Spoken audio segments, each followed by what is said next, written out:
La nuit, je l'ai déjà dit, je me réveille souvent. J'ai aussi dit que j'écoute Cécile dormir, j'aime beaucoup entendre sa respiration. Qu'elle respire difficilement ou pas. J'aime la sentir à la fois toute proche et si loin avec ses propres émotions. Quelquefois, je prends ma lampe électrique, je laisse dépasser seulement en recouvrant de ma paume la partie lumineuse, je laisse juste passer un petit filet pour ne pas la réveiller. Puis je m'approche. Je commence par l'oreiller pour remonter tout doucement parce que j'ai quand même peur que tout à coup ça la fasse sursauter. Alors l'oreiller, le cou, l'oreille, la tempe, je suis juste à côté des yeux, mais je vois déjà maintenant. Puis je me suis fait à la faible lueur dans la nuit. Je peux rester comme ça des minutes entières. Elle respire, elle a son nez pincé, elle a un joli nez. Il n'est pas absolument droit, j'aime bien ce nez-là. Elle a des arcades sourcilières qui descendent un peu sur les paupières, c'est ça qui fait sans doute son regard si noir. Elle a un regard noir avec beaucoup de douceur dedans. Ouais. J'arrive aux lèvres, je regarde ses lèvres. Elles ont leur toute petite couleur, légèrement rose. Elles sont lisses, brillantes. Dans la journée, elle a quelquefois des petits plis sur ses lèvres. La nuit, il n'y en a pas. Puis il y a ce menton. Le menton du côté de la famille paternelle. Il est beau, mais il est un tout petit peu fort. Très peu. On pourrait dire que c'est une mâchoire qui veut. C'est pas vrai alors. En ce qui concerne Cécile, si elle veut, elle ne l'a jamais montré. Pourtant, là, il y a une sorte de contradiction entre les sourcils, les paupières, le nez. Ça, c'est une part. Il y a une frontière qui est la bouche, les lèvres. En haut, c'est tout ce qu'il peut y avoir de volant, d'écume, de brouillard, de brume. Puis en bas, quelque chose de plus résistant. Pas buté, pas nécessairement dévoreur, mais il y a quelque chose qui dit non à l'intérieur du menton. Et c'est pas faux. De toute façon, j'invente rien, je le vois. Je le connais tellement maintenant, ce menton-là. Vu de face, on voit bien de chaque côté. Maxillaire inférieur, là, les deux parties qui s'articulent, là. On voit bien qu'il y a là une assise pour serrer.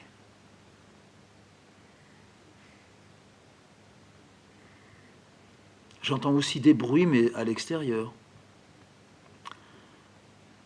Je jette un coup d'œil à l'heure, à ma montre qui est sur la table de nuit. Il est encore très bonne heure, 5 heures. Tout doucement, je me lève. Je ne fais aucun bruit. Je quitte la chambre, toujours avec ma petite lampe électrique et le fin liseré de lumière. Cécile dort. En sortant de la chambre, au lieu d'aller à droite, c'est-à-dire dans le couloir qui mène à l'escalier, je vais plutôt m'avancer dans le couloir à gauche.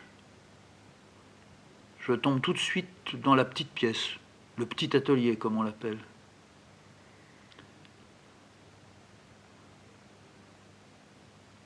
Je tire doucement la porte derrière moi, mais je ne la ferme pas. Là, je peux laisser ma lampe électrique éclairer totalement la pièce. Je passe sur les meubles. Je regarde un peu dehors. Nuit noire, mais il y a des étoiles. Les toits sont un peu brillants, c'est pas nécessairement de la pluie, ça peut être la lune qui se trouve. Elle a fait son chemin, elle se trouve derrière la maison. On pourrait dire qu'elle est au-dessus de la rue. Et moi, je regarde côté jardin. C'est elle qui éclaire comme ça. Je suis ému de penser à ça. À la lune qui m'éclaire, au toit qui brille. Dans moins d'une heure, il y aura les premiers chants d'oiseaux. Là, à ma droite, j'ai une pile de livres. Ma dernière découverte, c'est de lire des Chinois. Des vieux Chinois du 6e, 7e siècle. J'ai un grand faible pour Lin Si. Il me semble que c'est celui que je devais rencontrer même quand j'étais enfant. Il y a un peu de mon oncle dedans. Ah, mon oncle, il n'était pas pareil, bien sûr. Mais il y a un peu de ça. Il engueule. Il engueule ses élèves moines chinois. Ouais. Et les engueule, il leur dit, vous croyez que vous êtes des saints en priant tout le temps? C'est vous lever d'ici et sortir. C'est marcher dans la montagne.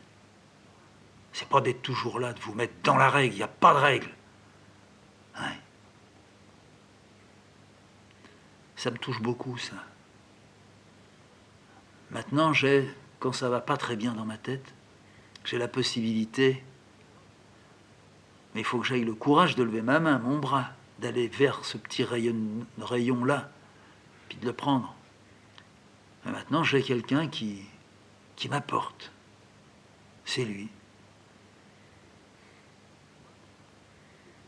Quelquefois, mais il y a quelque temps, je ne l'ai pas relu depuis au moins 3-4 ans. J'allais relire quelques pages de Guénon. Ouais. Souvent, j'entrelardais ça avec quelques pages de Breton. Pas n'importe quoi.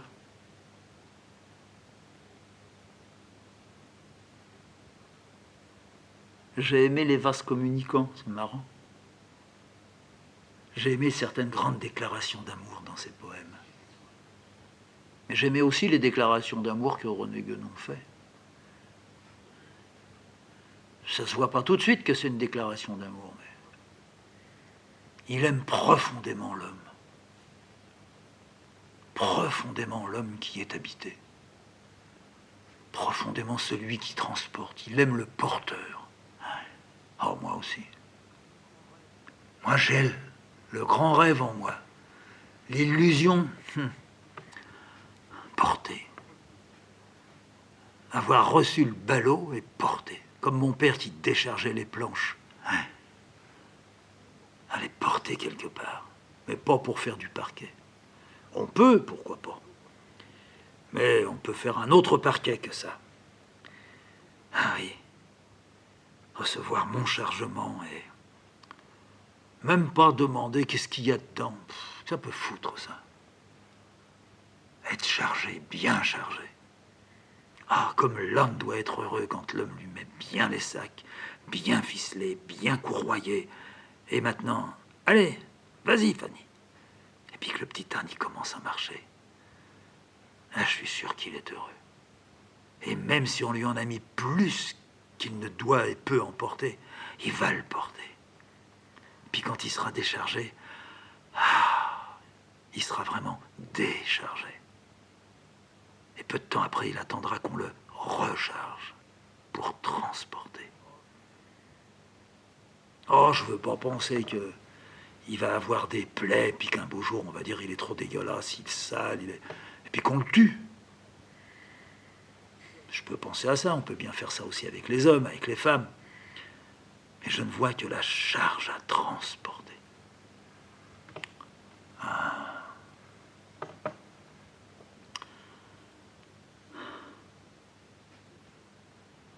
Je tourne la tête, je suis maintenant en train de regarder l'autre bibliothèque, si on peut dire. C'est des planches que j'ai clouées, mais c'est propre, c'est bien fait. Mon père disait que j'avais le tort de clouer. Vaut mieux pas toujours clouer. Faut visser, mais ce qui est mieux encore, c'est de coller et cheviller. Oui, j'ai jamais fait ça. C'est un petit peu long. Quand je fais ça, un meuble comme ça, j'aime que ça aille assez vite. C'est rare que je cheville, mais j'ai fait. Qu'est-ce que j'ai pas comme livre ici? Je suis pas sûr d'avoir tout lu. Ce qui est beau, j'allais dire ce qui est surprenant, oui. Les livres qui sont rentrés ici, tout est rentré, en dehors de ceux que j'ai ramenés de Marseille, mais j'en avais très peu, je les ai vendus, la majeure partie d'entre eux. J'en ai encore de Marseille, je dois en avoir encore une centaine ici, c'est tout. Mais, moi, je sais pas, moi, j'ai 2 000 à 3 000 livres ici. C'est Cécile qui les a amenés. Hein? C'est elle qui les a même portés, transportés. Elle allait à Paris, elle achetait 2, 3, 4 livres. Elle revenait avec sa besace pleine. Quand je la déchargeais à la descente du train, je disais, qu'est-ce que tu trimbales encore dedans? Des cuivres, elle disait. Mais c'était pas toujours des cuivres. Il y avait aussi des cuivres quelquefois. C'est moins encombrant que des livres, c'est même plus lourd. Mais il y avait les livres. Et puis quand on était à la maison, elle disait, ouvre. Tout ce qui est dans le sac là, ça c'est pour nous. Enfin, disait, c'est aussi beaucoup pour toi. Alors j'ouvrais. Oh, de beaux livres, des bons livres. Les arts orientaux, le tantra, un Bronner, un gigantesque Max Ernst, une autre fois un Fautrier. J'ai encore trouvé un clé que t'as jamais eu, regarde ça, les masques. Elle a trouvé aussi une fois les marionnettes de clé. Choc sur choc. Chaque fois qu'elle rentre, c'est des flaques de feu qui tombent comme ça. Ah, ça, c'est plutôt la bibliothèque qu'elle a faite pour moi, dans ma pièce. Je peux passer dans l'autre atelier qui donne sur la rue. Faut que je fasse attention parce que je suis nu et j'avais pas tiré les volets là. J'ai tiré seulement les volets hier soir dans l'autre chambre. En face, on pourrait me voir. Il y a des moments où en face, j'aimerais que la femme, elle me voie, je lui montrerai ma bite. Je dirais, regarde, je suis pas aussi tordu que tu crois. Elle ose pas me dire bonjour, elle baisse les yeux, elle sort dans la cour, elle fume, elle boit énormément. Du whisky, du pinard et tout ça. Elle lève un peu les yeux, puis si elle voit que je suis là en train de regarder chez elle, je peux regarder, je suis un peu plus haut qu'elle. Vite, elle baisse les yeux, elle rentre, elle bouge, là, elle fait rentrer son petit derrière avec elle. Son petit derrière, elle est énorme, c'est une grosse bonne femme. Elle a peur que l'artiste la regarde. Un artiste, ça n'emballe pas. Oui. S'ils ont bien compris ce que c'était. Parce qu'il y a artiste et artiste. Toute la journée, là-dedans, on entend, ça tourne, les disques, ça braille. Oui. Du pop, du rock. Oui. Alors ça, c'est bon pour eux. Ça fait bouger, ça fait jouir d'une certaine manière. Mais ils savent bien, les autres, qu'il y a aussi une autre engeance de bonhommes, de bonnes femmes, qui font sourire, qui font pas rire, qui remuent quelque chose. Ils n'ont pas envie que ça remue.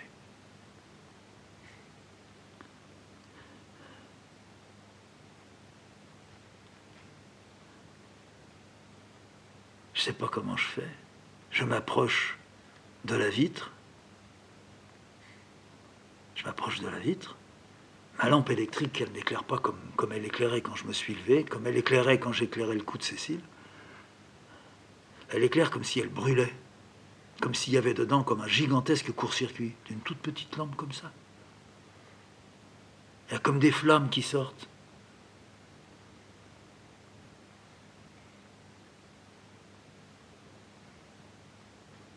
Je dois mettre longtemps à comprendre ce qui se passe dehors.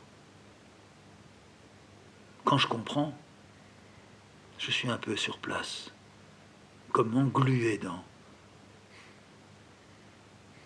de la colle qui aurait été étalée partout sur le sol de l'atelier. Du côté de la cour, non, il n'y avait rien de ça. Mais là, j'ai lâché la lampe électrique. J'ai essayé de l'éteindre, j'y suis pas arrivé. C'est une lampe électrique qui vraiment est en feu. Il y a des flammes, il y a des craquements, des jets d'étincelles. C'est pas possible. Mais c'est dehors qu'il y a aussi des jets d'étincelles. C'est beaucoup plus que des jets d'étincelles qu'il y a dehors. Je réalise à ce moment-là que c'est la châtre qui brûle. La châtre qui est en feu.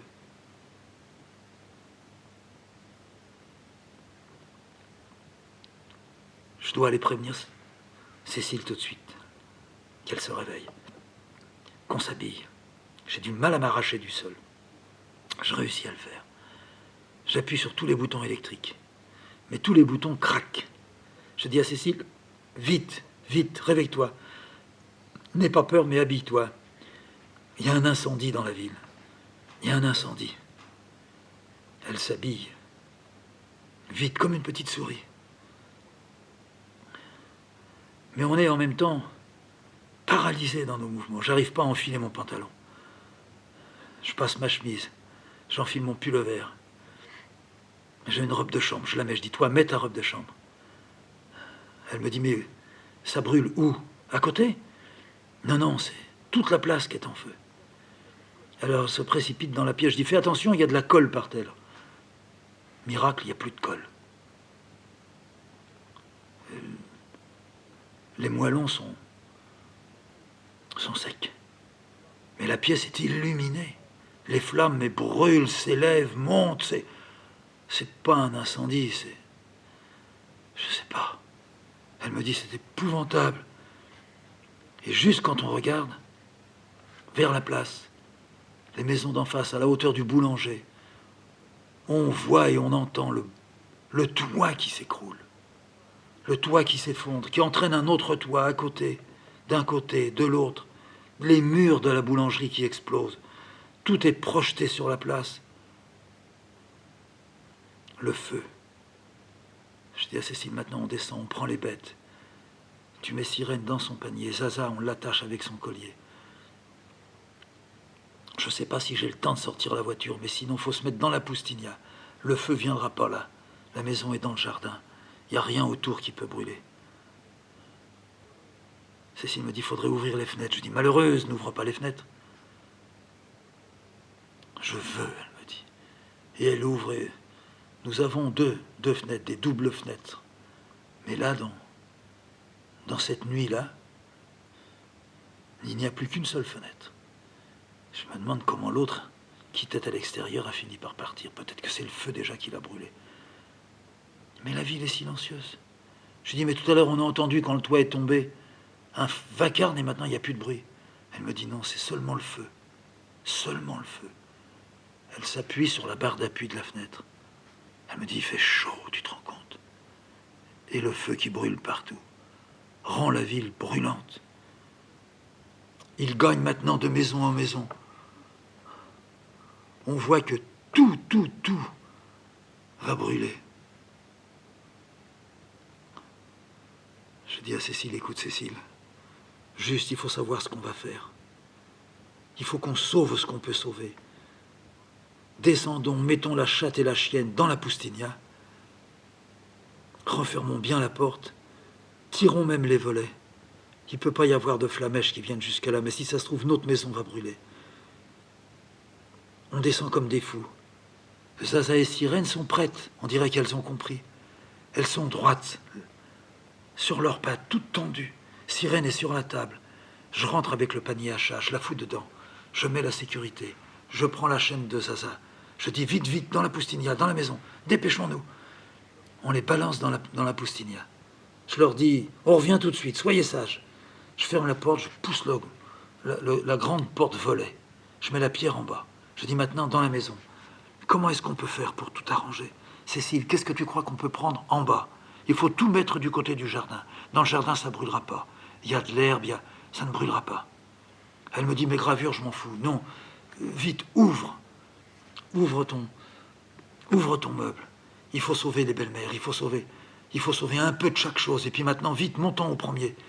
Alors on fait, mais dans la précipitation, on se cogne l'un à l'autre, on bouscule les chaises.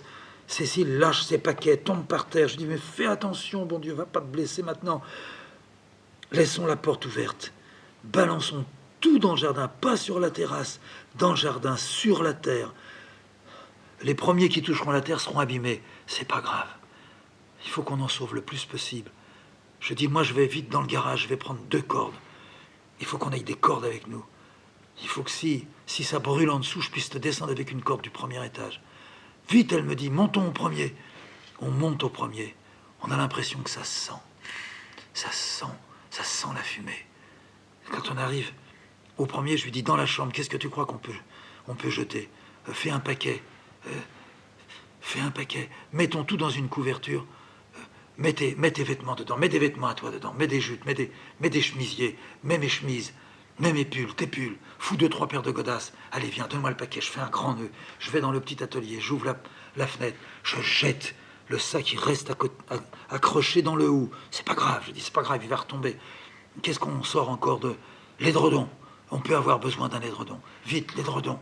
Cécile dit, mon Dieu, mon Dieu, mon Dieu. Je dis, du calme, du calme. On prend l'édredon, je le balance encore. Il tombe sur le hou, il fait descendre le sac, il tombe avec le sac. Le paquet que j'avais fait avec les chemises, très bien. J'ai dit, ça y est, tout est en bas. Bon, maintenant chez moi. Qu'est-ce qu'on peut prendre chez moi? On a du fric un peu ici. Où est-ce que tu as mis le fric? Dans la salle de bain. Vite, mets-en une partie dans ta poche. Dans ton corsage, ici, serre bien ta ceinture. Moi, je le fous aussi dans ma chemise. S'il m'arrive quelque chose, tu viendras le prendre. Dans ma chemise, il est là. Bon, maintenant, ferme bien tout.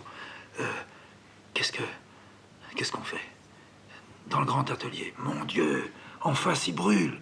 Regarde, la bonne femme, elle est là. Elle est appuyée. Elle nous regarde. Je veux crier. Ne restez pas là! Elle bouge pas. C'est sa chemise de nuit qui brûle. On la voit toute nue. Elle reste appuyée. Elle regarde dans sa cour. Elle brûle. Elle est nue maintenant et sa chair brûle. Cécile me dit, j'ai jamais vu ça. Ne regarde pas.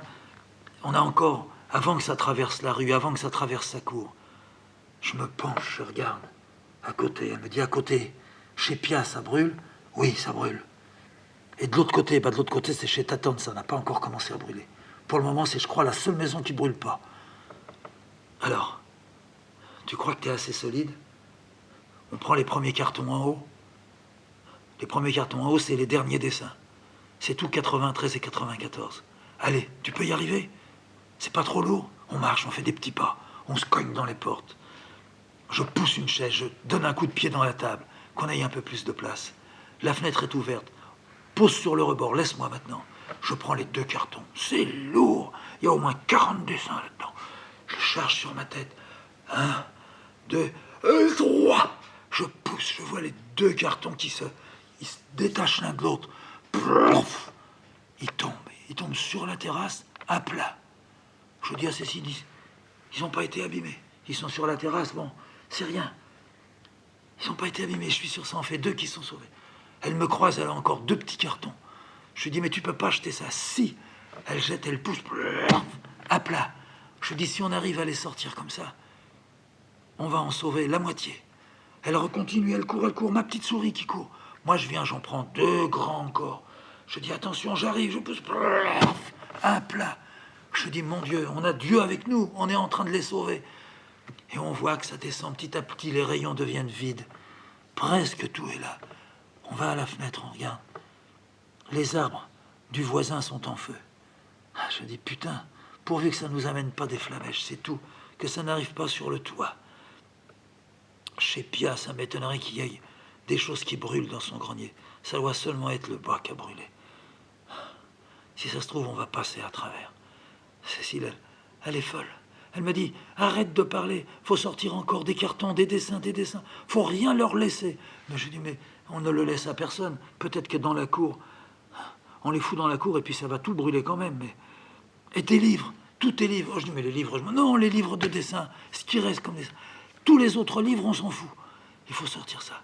C'est notre trésor. Je te jure que c'est notre trésor. Je dis, on aurait dû en sortir aussi en bas, mais des gravures à toi. Je m'en fous des gravures. Je m'en fous. Les trésors, c'est les dessins. Alors elle court. Elle finit par ne plus porter qu'un petit carton à dessin. Elle n'en peut plus. Elle est fatiguée. Elle est essoufflée. On se regarde tous les deux. Je lui dis, une seconde, arrêtons-nous. Viens, serre-toi. On va passer à travers, tu verras. Oh non, tout va brûler. Tu verras, mon petit. Elle me dit, je suis son petit. Mon petit Freddy. Pourquoi c'est arrivé?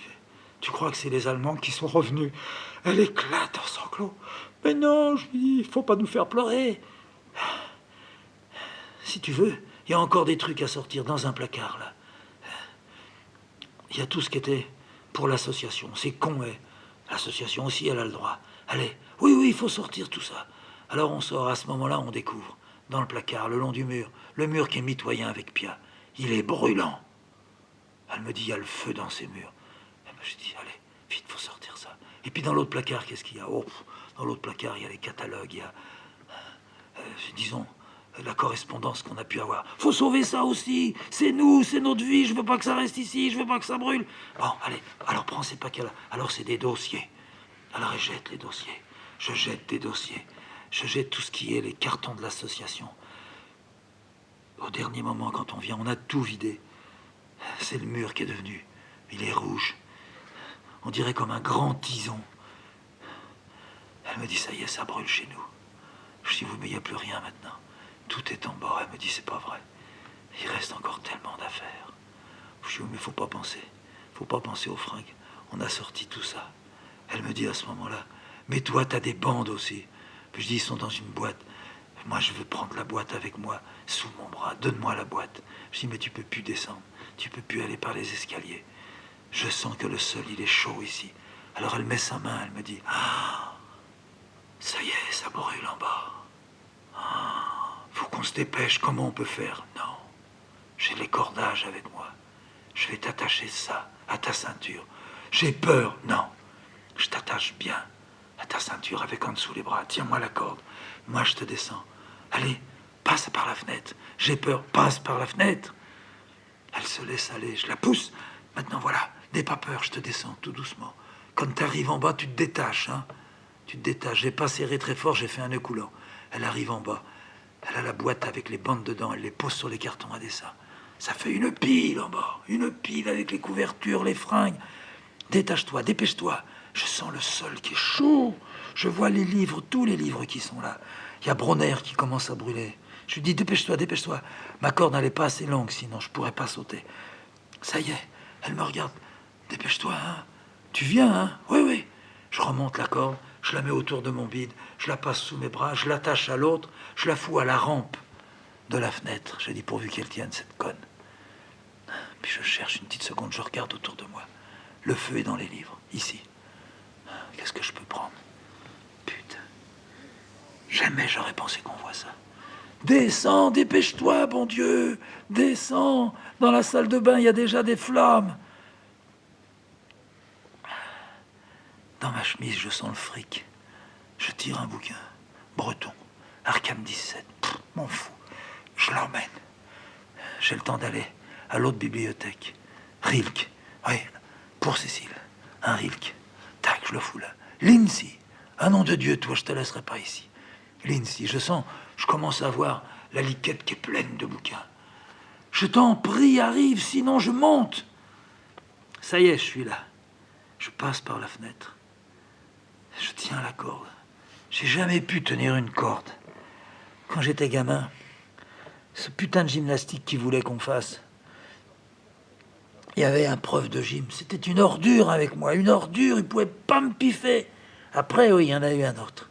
C'était le riche. Il était gentil, le riche. C'est lui qui m'a redressé un peu la colonne vertébrale. J'étais tordu. On disait, ce pauvre gosse, quand il sera grand. Ma mère, elle disait, il sera beau. Oh, il secouait la tête, les gens. Ah, ça promettait pas grand-chose, hein. Ouais. Je descends. Oh, je sais pas si c'est à ce moment-là que je me rappelle de le riche et puis de l'autre fumier. Il avait réussi à me faire monter, pas après une corde, après la perche. C'était comme... En haut, il y avait comme un crochet de boucher. On l'attachait comme ça. On les détachait, puis il y en avait un qui montait, puis qui accrochait les cordes avec le même crochet. Oh, il était adroit, il était habile. Moi, on me dit, allez, monte-toi. Monsieur, j'ai jamais pu, je peux pas. J'ai pas de force, moi. Tu vas pas nous emmerder, non? Tous les copains qui étaient autour. Il y en avait 2, 3 qui étaient gentils, qui disaient, il sait pas monter, monsieur, il va tomber. Il m'a emmerdé, il m'a poussé. Oh, fumier. J'ai pris entre mes jambes la perche, bien serrée avec mes pompes, mes cuisses. J'avais les cuisses qui étaient maigres, la chair qui était la peau là-dessus. Tu vas voir, nom de Dieu. Puis j'ai commencé à monter, à monter, à monter. Je m'élevais de 50 centimètres. J'ai peut-être fait 1 mètre. Il m'a dit, tu peux descendre, là. Tu peux descendre. J'ai pas voulu descendre. J'ai voulu encore faire 50 centimètres. Puis encore 50 centimètres. Je serrais. J'étais moite, c'était la sueur qui me permettait de tenir à la perche. Je suis monté assez haut. Il m'a dit, maintenant t'arrêtes, hein. J'avais plus envie d'arrêter. J'y passerais ma vie s'il le fallait, mais j'arriverais en haut au crochet. Ah, si je savais, j'aurais même décroché ma perche. Mais ça, on ne pouvait pas le faire, fallait pas être dessus pour la décrocher, fallait être sur l'autre d'à côté. Je suis arrivé jusqu'au crochet. Il avait renvoyé tous les gosses, il était resté seul là. Il les avait renvoyés parce qu'il y avait les instits qui les appelaient. Allez, au cours. Je suis arrivé en haut. Je me suis tenu au crochet. Il me dit, alors tu descends maintenant? Je pouvais pas descendre. Je pouvais pas descendre. C'est pas possible. Je pouvais seulement lâcher tout, me jeter. Alors sans doute que les copains, ils avaient dit pourquoi j'étais pas là. Ils s'en étaient aperçus, le maître. Ils ont dit, c'est deux. Le prof de gym, il a voulu qu'il monte. Mais il avait qu'à dire qu'il peut pas. On sait bien qu'il peut pas. Et puis il y en a un qui avait dit, bah, il est monté. Et puis maintenant, il est en haut. Alors ça l'avait décidé. Il paraît qu'il avait dit, rentrez dans la classe, faites pas de chahut, j'arrive. Puis il était venu, je l'ai vu. Moi, j'étais là-haut, j'avais mes deux petites mains. J'étais dans le crochet. Je pouvais même pas les sortir, je crois. Il y a eu 2-3 mots entre le prof de gym et puis lui. Je l'aimais bien, ça. C'était un maître qui était gentil. Il s'appelait La Salle. Les autres, ils l'appelaient Le Sale. Mais elle était gentille, La Salle. Avec moi, puis avec tout le monde. Ils ont arrêté de discuter, mais ça n'a pas discuté longtemps. Et j'ai pas pu comprendre ce qu'ils disaient. J'étais essoufflé, je voyais presque plus clair. Puis plein de sueur, puis je pouvais même pas m'essuyer les yeux, parce que si je lâchais un bras, l'autre bras n'était plus assez solide pour me tenir. Ah, mais j'y étais là-haut. C'était tout ce que j'avais voulu. Et puis La Salle, il est venu en bas. En bas, il y avait du bouchon, c'était du liège. Il m'a dit, tu te lâches pas, hein. Tu descends. Tu peux descendre, hein. Tu dois y arriver. Tout doucement. Tu te lâches pas. Tu te laisses pas glisser. Tu m'écoutes. Allez. Tu mets une main sur le bois. Tu lâches tout doucement tes jambes. Tout doucement. Tu desserres à peine. Hop, maintenant tu resserres. Tu retires ton autre main du crochet. Ça sert à rien de te tenir le crochet. Allez. Tu regardes pas en bas. Tu regardes pas en bas. Tu regardes seulement ta perche, tes mains. Allez, maintenant l'autre main. Puis encore l'autre main. Tout doucement, t'es pas pressé, on a le temps. Mais c'est bien. C'est bien, t'en as encore un bout, mais c'est bien. Mais je sentais bien que je pouvais plus. Je sentais. Puis là, je rêvais pas. Je sais pas où j'étais, à la moitié. Je sais pas quelle hauteur ça fait, ça. À peu près 4 mètres. Oh, sans doute que ça fait 4 mètres. Alors j'étais peut-être à 3 mètres. Des bouchons. Je pouvais plus, je m'étais arrêté. Allez, allez, l'autre bras maintenant. Allez, desserre tes jambes. J'ai desserré les jambes, puis j'ai lâché les mains. Puis je suis descendu comme ça, puis je suis tombé. Puis... Voilà. Il n'y a pas de fin aux histoires. Ça fait une émotion de plus, là. Parce qu'il y a des émotions qui sont bonnes, puis il y a des émotions qui sont moins bonnes. Mais celle-là, c'est dans les meilleures émotions de ma vie. Le prof de gym, il m'a plus jamais emmerdé. Et même, ça a changé un tout petit peu les choses, pas pendant longtemps. Mais pendant un petit bout de temps, ça a changé. Et les copains, ils me regardaient. Ils me regardaient, ils arrivaient à me regarder. Avant, ils se moquaient de moi. J'étais toujours plus ou moins pour eux, derrière ou sur le côté. Alors j'ai eu des gros pansements aux mains, aux cuisses, j'étais barbouillé de mercurochrome. Ça m'avait donné une certaine respectabilité. Même à la maison, il n'y a que ma mère un peu, oh là là, mais ça s'était vite tassé. Mon père, il trouvait que c'était bien. Il m'avait bien demandé comment c'était arrivé, j'y avais bien dit. Que j'étais monté jusqu'en haut au crochet. Ma mère, elle disait, c'est pas possible, c'est pas possible. Tout le monde me suivait, mon père, il buvait, là. Oh là là. Nanette, donne-moi encore un canon. Mais c'est bien, mon petit, c'est bien, mon petit. Puis quand t'étais en haut, bah, t'as eu la trouille, hein. Il devinait tout. C'était vraiment le même monde, hein. C'est comme s'il y avait été. Même le prof de gym, ils lui en ont pas voulu. Mon père, il a dit, t'es un con. Puis j'ai dit que c'était la salle qui était venue. Eh bien, mon père, il réussissait à mettre les choses à leur place.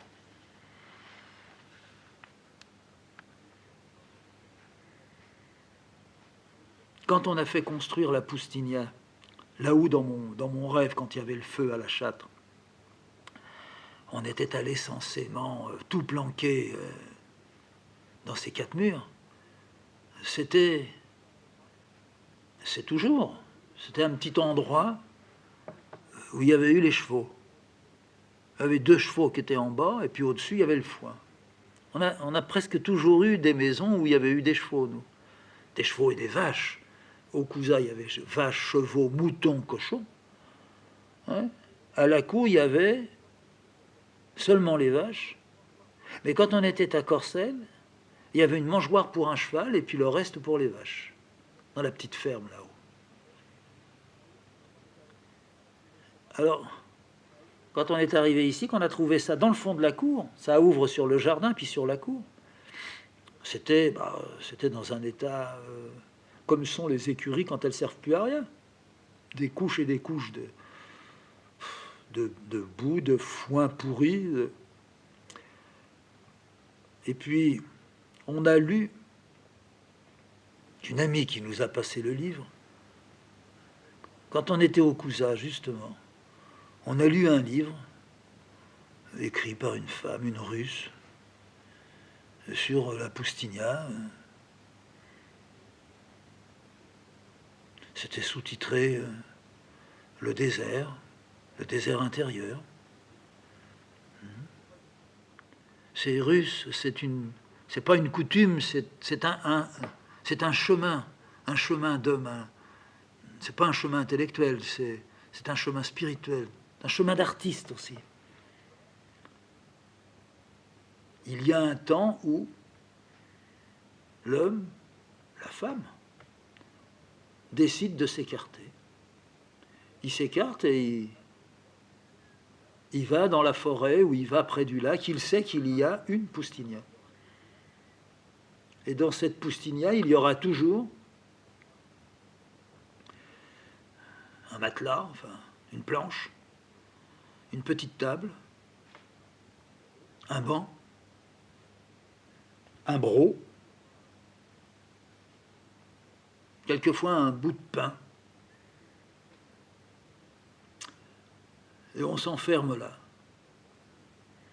Et d'une certaine façon, on peut dire qu'on y fait son propre dessin. On prie, ou on fait le vide avant de prier. On tourne radicalement la tête et le dos à ce qu'on a quitté pour peut-être y revenir. Mais il sera produit quelque chose. Peut-être aussi, si on est très vieux, on va rester là, on va de moins en moins manger, parce que c'est quelquefois très loin, mais ça peut être aussi une Poustinia à l'intérieur de la maison. Il pourrait y avoir ça. Un endroit qui n'est pas un endroit de recueillement et de méditation, c'est un endroit du vide que l'on fait. Du vide que l'on fait, qui rejoint en fait le vide que l'on essaie de faire en soi. Alors un jour, on a décidé que cette masure, on allait s'en occuper, on allait faire couler un ciment par terre.